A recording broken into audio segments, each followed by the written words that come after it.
Afternoon all. I'm just going to give a bit of a brief update before handing over to Claire, as Tim mentioned. So some stats for this fine Monday afternoon. HMRC recently published their most recent stats for the 2024 period, and actually there was paints quite an interesting picture. There was actually £7.5 billion worth of tax relief supported, which actually suggests a 1% increase in the market, with 66,000 claims made, which was actually a 21% decrease, which brings into the final point on there. The average benefit level has risen by 28%, which is no mean feat. The industries that are doing a really good job of claiming are the tried and tested ones, your professional and scientifics, manufacturing, professional and I've already said professional and scientific, and IT and software. But the compliance rates, and this is the interesting part about the whole picture, is the compliance check rates have dropped dramatically from about 20% down to somewhere between 7 and 10%. And actually, to be fair to HMRC, their method in the madness of opening compliance checks galore has actually proven to be quite accurate. It's massively reduced the amount of claimants, but those clients that are claiming more, and you know it's quite justified in what they've done. In terms of the R&D schemes, so there's been a lot of change and a lot of challenges and questions over the last 3 or 4 years. But what they've done is actually, well, in their eyes, simplify it. This PowerPoint doesn't seem to simplify it, apologies, but the SME scheme and the RDET scheme are pretty much something of the past now. There's only going to be the last couple with the remaining 6 months of the year that can still be claiming under those. Moving forward, it's going to be a merged scheme, which is one size fits all, no matter the headcount, the turnover, the balance sheet, you're going to just be claiming under the merged scheme. There is, as I said, it's not as simple as it looks. There is going to be an intensive scheme that's introduced, which is really supporting those loss-making entities that are really driving innovation, and they've got a high level of spend going into R&D activities called the, still haven't worked out how to call it, the ERIS scheme, ERIS scheme.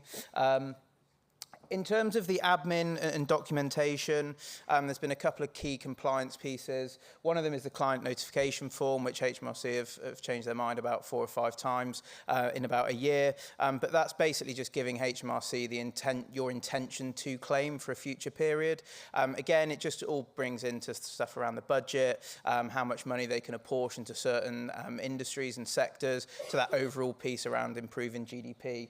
The additional information form, it's a new, neater and smarter way of working, where it fully documents all of the projects, all of the costs incurred, and also those competent professionals that have been working on it.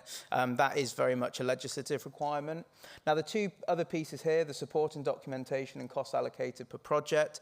The supporting documentation, it's not a need, but it's more of a want from HMRC. When compliance checks are happening, the need for supporting documentation, so it can be drawings, it can be invoices, it can be emails, it can be minutes from meetings. All of those things are just really, really helpful from HMRC to frame what is a qualifying activity, when the work started, when the work ended.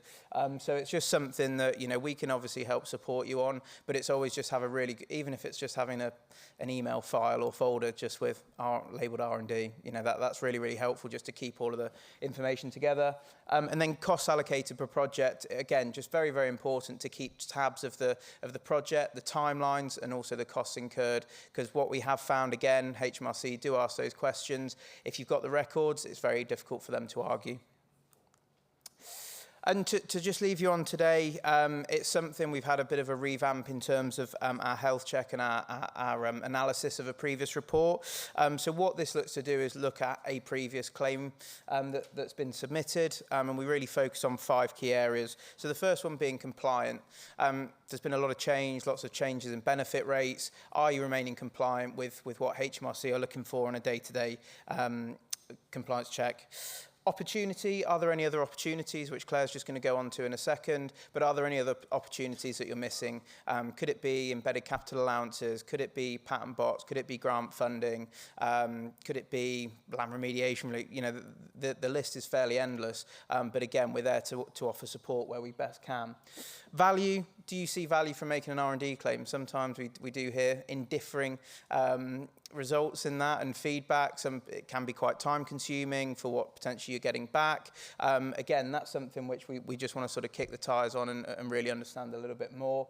Efficiency, is it an efficient process? Is it, as I say, time consuming? Is it challenging, frustrating? Again, that's something that we want to be able to sort of kick the tires on and understand a little bit more about how it's working for you.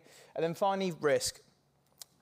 Compliance checks are lengthy, time-consuming, and not particularly enjoyable, and it's spending a lot of time with HMRC in a stuffy little meeting room, which isn't particularly fun. So you're never going to mitigate the risk entirely, but making sure that you've got a robust claim is really, really important. So all we need for this to be taken done is the most recent R&D claim report.